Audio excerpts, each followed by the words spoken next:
1919 was the beginning of all the wonderful things that were going to happen in the 1920s and beyond.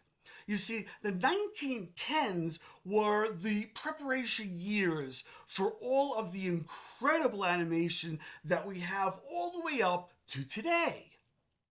Hi, I'm Professor Tom, and I want to welcome you to Treasured Toons History of Animated Cartoons. I hope you are enjoying this series, and if you are, please click on that subscribe button, check off on that like button, and make sure you share these videos with your friends. And please leave a comment to tell me what your favorite cartoon character is throughout all of animation history. It was in the late 1910s where the Bray studio was pretty much the largest animation studio in the world.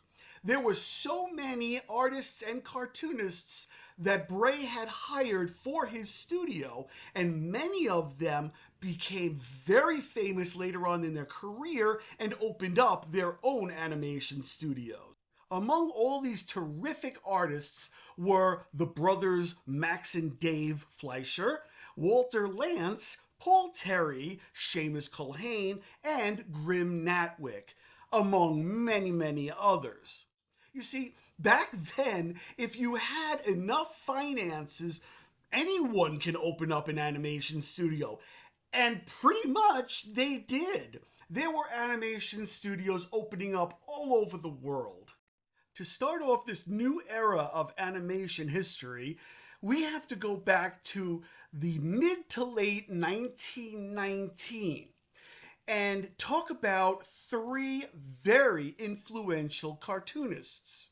They were Max Fleischer, Pat Sullivan, and Otto Mesmer. Now, Max Fleischer is the one that we're going to take on first. So Max Fleischer was the gentleman, if you remember, he was the one that in 1914 created the rotoscope. This was that special machine that projected a motion picture onto a glass plate so that the artist and animator can trace each and every frame of the film or motion picture so that it would make the animation much smoother. Max Fleischer was creating a very famous clown known as Koko the Clown. He used his brother as an actor dressed up in a clown costume to do all the movements that Koko was going to be doing in the cartoon. Once that motion picture was made, they used the rotoscope, transferred every single frame onto a cell, which is the clear plastic celluloid, so that they can see through the clear plastic part to the background, and they only have to draw the background once. Now, this was the first time that a very famous character used the rotoscope, which really wasn't used very much after Koko the Clown, until another cartoonist that we will talk about later used it very much. So Koko the Clown was very smooth and very entertaining. The series that Max Fleischer created for Koko the Clown was called Out of the Inkwell. And here we have one of the cartoons from 1919 called The Clown's Pup.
Clown had become very famous. He had been in 43 cartoons, and one of them was in color with another partner that you may know of very well by the name of Betty Boop.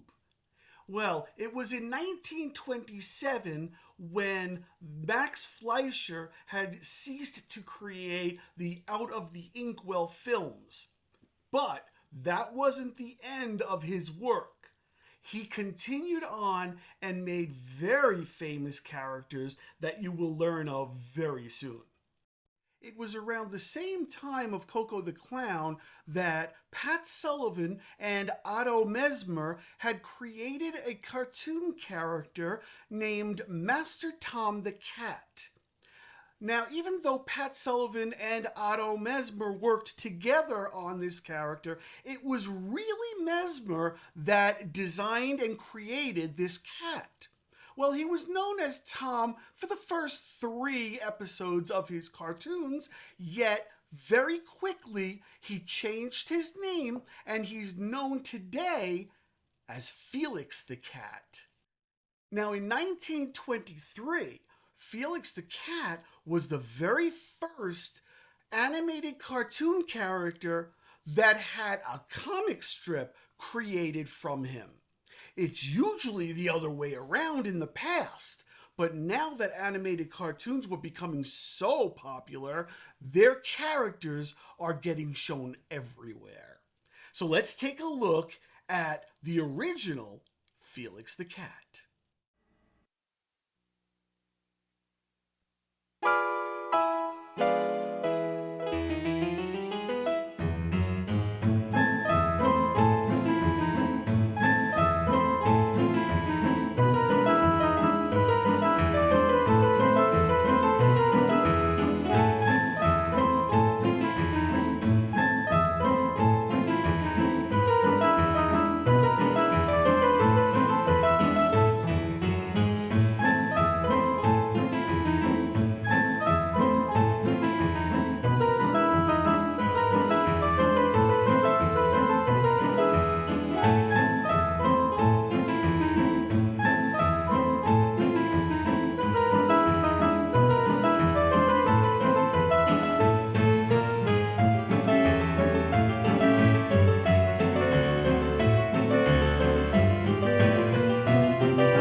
you so much for joining me. This is Professor Tom wishing you a wonderful day, and please remember to like, subscribe, and share these videos with your friends. Have a wonderful day.